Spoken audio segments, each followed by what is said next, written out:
until the 2026 NBA trade deadline. Welcome to the Association Trade Deadline Special. We got our insider, C. Haynes, already working over there. Our coach, Tim Fizdale, right there. Rolo, Stephen Nelson here for the next couple of hours up to and through the trading deadline, breaking down deals as they happen.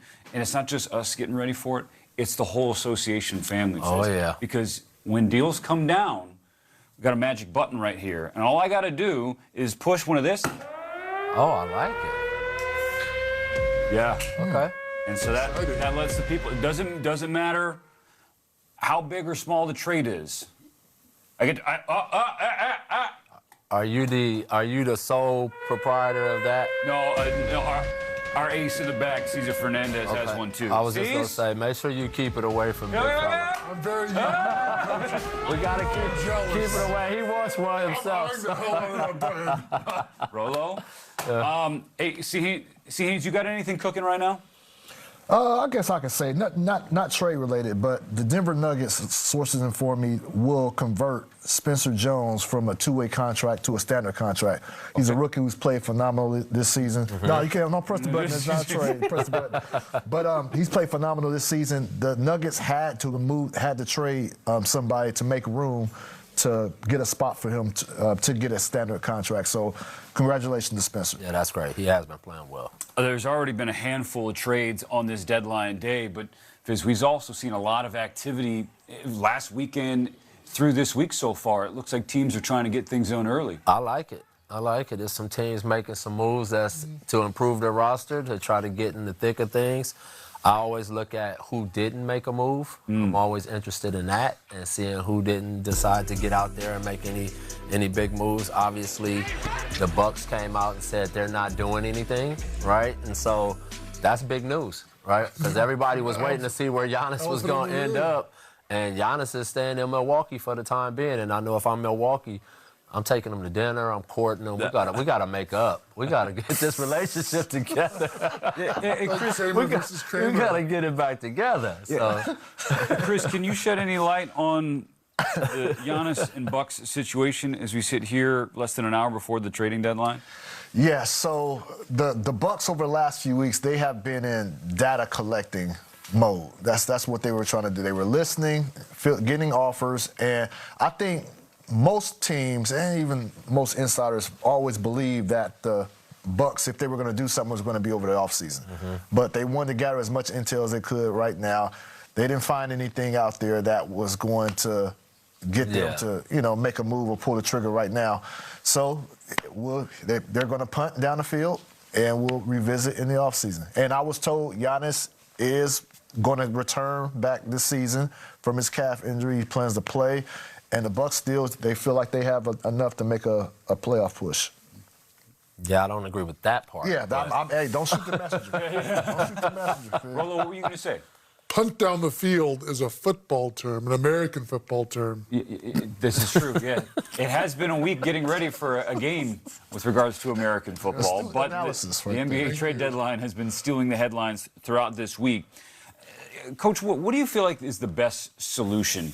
Because forget the stretch one and all the talk about, all right, we feel like if Giannis comes back healthy, we can make a run, or yada, yada, yada. Yeah. Just the next year, long term, what do you want to see happen? Well, first, are they even thinking about trying to repair anything during this stretch of time while you still have him in Milwaukee, right? And trying to make sure that you can build around him. And if not, the longer you go, I feel like you start to lose leverage in the market. And so they have to be careful with that dance a little bit because, if Giannis is pressuring them, like, I'm sick of being here, I'm ready to get traded, and, now teams know that clock is on and, like, they really have that pressure on them because he's disgruntled. I mean, it's hard to survive in a building when the trade talk has already happened.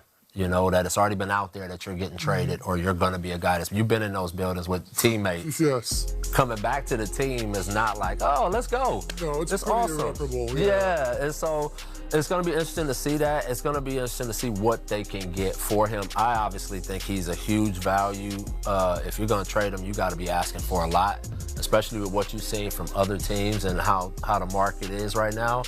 So, you know, I would be very greedy when it comes to trying to move Giannis. I don't think it's, you know, it seems bleak right now. I don't think it's completely irreversible. You know, Giannis Antetokounmpo is going to be Giannis Antetokounmpo. I do like that they've got Miles Turner next to him. He's the kind of center you got to have next to him who can stretch the floor, block shots. So if the Bucks can somehow figure out how to make one or two moves, this is a team that could be, you know, they could be a playoff team. I'm trying to repair it. I'm telling you, if I'm doing anything, I said it, you know this, we talked a few weeks ago. I'm not trading Giannis. That's just not happening. It really has to go bad for that to happen. I'm going out of my way to try to figure out anything I can to build around him again. And you know what it takes around him. He needs shooting. He needs defenders. That's what you're hunting for the rest of the time that you're out in the free agent market and in the draft. But I don't know, man. He's an MVP. He's a beast. You're saying it. They have their piece. Yeah. What else you going out there looking for? Like, he's arguably the best player in the league on any given night. So, you know, it's just, I don't know where they're at from a relationship standpoint. And, you know, it's going to be interesting to see what they want to get. What's their line, you know, that they will draw to say, okay, we're ready to do it. You know, what does the team have to offer up? Well, we've got to gear up for at least another, 4 or 5 months of Giannis conversations as we get ready for the summer.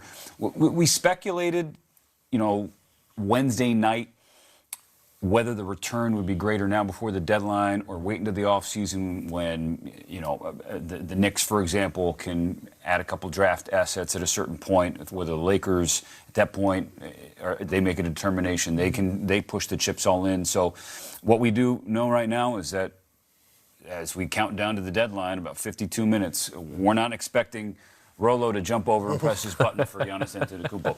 But there have been some, you know, just get it out of the way, Rolo. Really? Yeah, you got to do it because I knew it was going to be, he's at you. Yeah. You might as well. Okay. So it's not for a breaking news trade. Exhilarating. Not for a breaking news trade. It's for the trades that already happened before we got here on set. This is one that, see, Haynes, you've been talking about for a while now. The New York Knicks. They bring a New York kid home, Jose Alvarado. Grand Theft Alvarado is coming to New York from the New Orleans Pelicans. Yes. A hell of a nickname. In return, Dalen Terry and a couple second-round picks going back to the Pels in the deal. So we've been talking about New York hunting for some backcourt depth, and now you get a Christ the King High School product in Jose Alvarado, Fizz. I'm going to tell you, it's the energy that he's going to bring to MSG. Oh, I can't wait to watch him play there. That crowd is going to be all in with this kid. This guy is a ball of energy. He affects the game every time he plays, and he affects it in the areas that you love. He's getting steals. He's being disruptive. He makes big shots. He's not afraid of the moment. He has an incredible motor. He's one of my favorite players in the league. And so them adding him to that environment at MSG could literally win them a playoff game.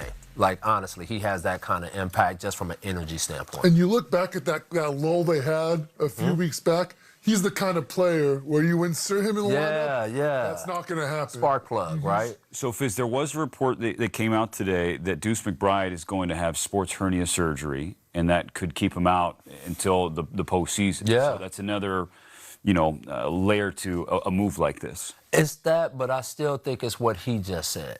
You know, I felt like that they needed that injection of energy, you know, to the roster because they did have a moment where they just looked, you know, drained listless. And dead and listless. And you know, so you've already shown that that's a possibility in your DNA. You know what I mean? So now you say, okay, how do we deal with that? How if we have one of these days where we're like dragging and lethargic, that we can inject the guy that can change the game. Jose's never going to play that way. Ever. Like, I've never, ever seen him have a game where he was out of it. Like, he's bringing it every single time, no matter what. And so I just think for that environment, MSG is a special place. So he fits, obviously he's a New York kid, but even if he wasn't from New York, The way he Right. plays, the way he gets after it, that is perfect for MSG. And it's actually something they needed, a backup point, veteran backup point with a motor, with great energy, and that can guard. So I spoke to him briefly after he got he's news. pumped, right? Ecstatic.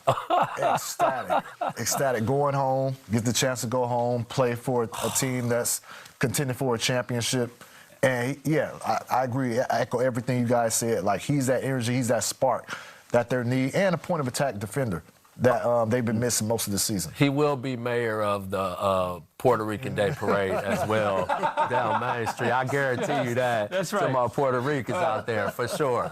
So part of the fun that we have on the association, no matter who's on set, there's always some sort of East Coast, West Coast debate. Yeah, usually it ties back to hip-hop. But so we're going to go from East Coast to West Coast from a trade perspective. The Knicks get Alvarado.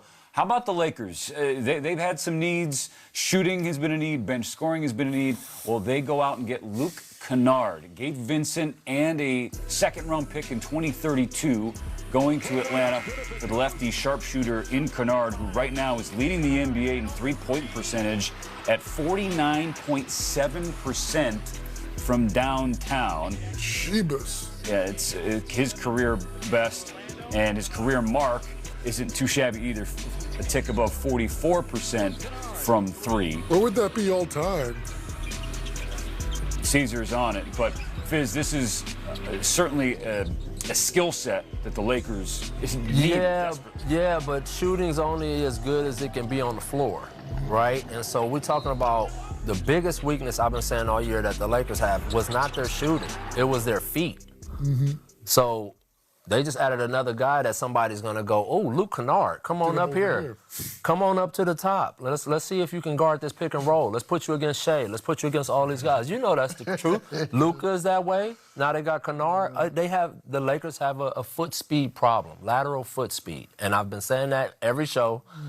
Can he shoot the blood out of it? Yes. Will he add another 3 or 4 assists to Luka's deal? For sure. But will it get them over the hump against what is the ultimate style of play in the NBA? Speed and dribble penetration. San Antonio, OKC. Come on, man. You got to guard the ball. And they don't waste time looking for you. So the Lakers are in this interesting spot because we know what LeBron James' future is, or at least we think we know. He is nearing the end.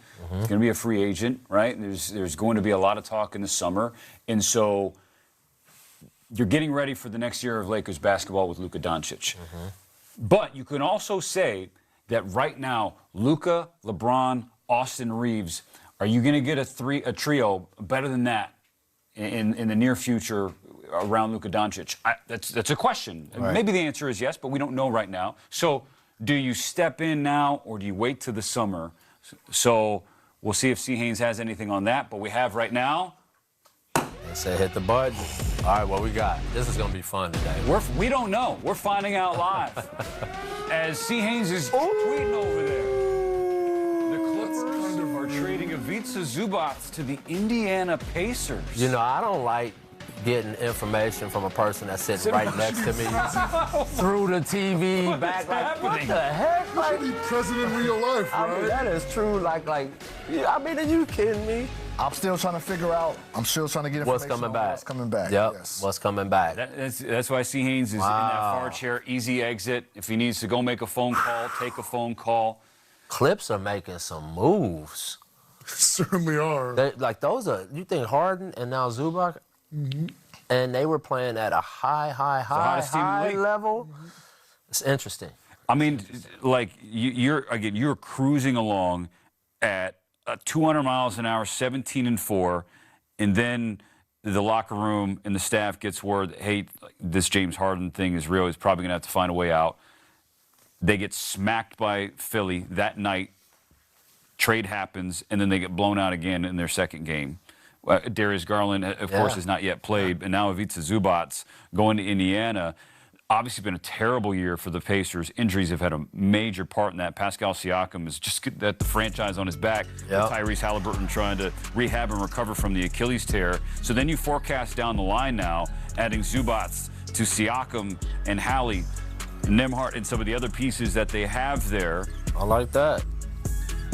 If I'm the Pacers, I love that deal. Like, I really do. Like, you got a heck of a center. I always say, I think I'm not original with this, but he's one of the most underrated players. No in the question league. about it. You know, he brings a lot to the table. He can score in the post. You can run offense through him in the high post. He's a very good rim defender. He has the toughness and the edge to bang with Joker and Embiid, the two power bigs in our league. So I think that's a great pickup for them as they start to heal and get those pieces back together again from that that finals run. More run for Brook Lopez. What are the Clippers thinking? Shoot themselves in the foot. That's a shame. All right, so that's breaking news from C. Haynes over there. He's working right now. Hey, awesome. Steve Martinez, do we want to get to our special guest? All right, so as we get